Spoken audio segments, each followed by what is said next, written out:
मेरे प्यार बच्चों, में केवल आज तुम्हारे पास तुम्हारे दुखों को समाप्त करने के लिए आया हूं, क्योंकि मैं जानता हूं तुम मुझे हमेशा याद करते हो, और तुम याद करते हुए केवल मुझे यह मानते हो कि कब वह दिन आएगा जब मैं तुम्हारे दुखों का अंत करूंगा। तो आज वह दिन है, क्योंकि आज शनिवार के दिन तुम जो भी मुझे मांगोगे वह तुम्हें मेरा वश्य दूंगा। तुम्हारे लिए मैं स्वयं इस धरती पर आया हूं। मेरे बच्चे, तुम कितने भोले हो।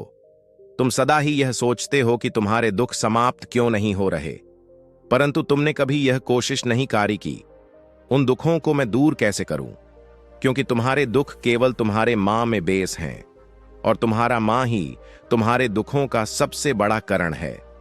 जो तुम मां में सोच रहे हो वह तुम्हारे मां से बाहर आकर तुम्हारे वास्तव एक जीवन में हो रहा है, और यह तुम नहीं समझ कर रहे, क्योंकि तुम केवल अभी उन चीजों पर विश्वास कर रहे हो जो तुम्हें अपने चारों तरफ दिखाई दे रही है। मैं तो स्वयं भोलेनाथ का रूप हूं।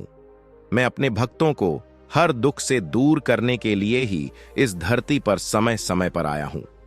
मैं जानता हूं कि तुम्हारे जीवन में हर प्रकार के दुख हैं जिन्हें तुम पूर्ण रूप से समाप्त करना चाहते हो। तुम्हारे स्वयं के लोगों ने ही तुम्हें सदा अपमानित किया है, और तुम्हें वह सारे दर्द दिए हैं जो तुम्हें किसी पराई ने नहीं दिए। इन कर्म से तुम बहुत ज्यादा परेशान हो चुके हो। तुम्हारे जीवन में धन का अभाव भी है, और कुछ कारण ऐसे हैं जो काफी पुराने हैं, जिनका तुम्हें कुछ भी आता पता नहीं। यदि तुम इस संदेश को सुन रहे हो तो इसे बीच में छोड़कर मत जाना। मैं तुम्हें जो ज्ञान की बात अब बनाने जा रहा हूं, उससे तुम्हारे सारे दुख एक एक क्षण में समाप्त हो सकते हैं। परंतु यदि तुमने यह संदेश बीच में छोड़कर मुझे नहीं सुना, तो तुम कभी यह नहीं जान पाओगे कि तुम्हारे जीवन का वास्तविक दुख क्या है, और तुम्हें इससे मुक्ति कैसे मिलेगी। मेरे बच्चे, यदि अपने महादेव जी पर विश्वास करते हो तो मेरी बटन को पूरा सुना। यह तुम्हारे लिए बहुत महत्वपूर्ण है।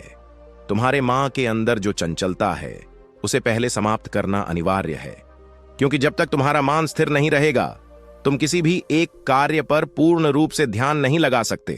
मेरे बच्चे, मां ही तुम्हारे पूरे शरीर को नियंत्रित करता है, और तुम्हारा शरीर ही तुम्हारे मां के हिसाब से कार्य करता है।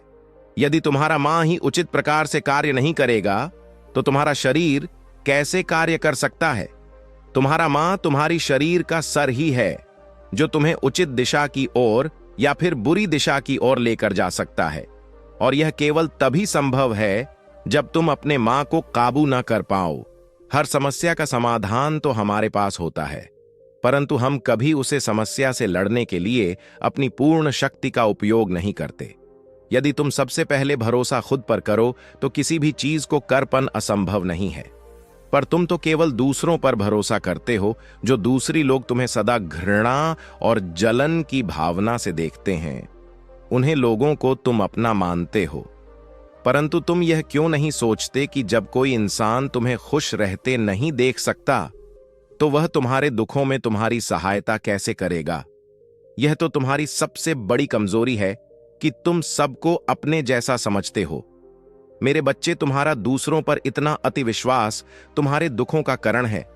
विश्वास करना ठीक है, पर अंधविश्वास करना सबसे बड़ा पाप है, चाहे वो तुम भी क्यों ना हो। यदि तुम अंधविश्वास करोगे तो तुम जीवन भर ऐसे ही दुखी रहोगे जैसे आज हो, और यदि तुम केवल विश्वास करोगे और यह सोचोगे कि तुम जो भी कर रहे हो वह प्रभु की इच्छा से हो रहा है, तो तुम्हें बुरे दोनों में भी अच्छे दोनों का अनुभव होगा। और यह केवल बात मान नहीं बल्कि सच्चाई है जो तुम्हें मैं बता रहा हूं, अपने जीवन में सबको खुश करने के लिए। यदि तुम अपने जीवन का समय बर्बाद करोगे तो एक दिन ऐसा आएगा जब यह समय तुम्हें पूर्ण रूप से बर्बाद कर देगा, और तब तुम्हें अपनी गलती का एहसास होगा कि तुम लोगों के पीछे अपना पूरा जीवन किया उन लोगों ने कि तुम्हारे बुरे समय में तुम्हारा साथ नहीं दिया।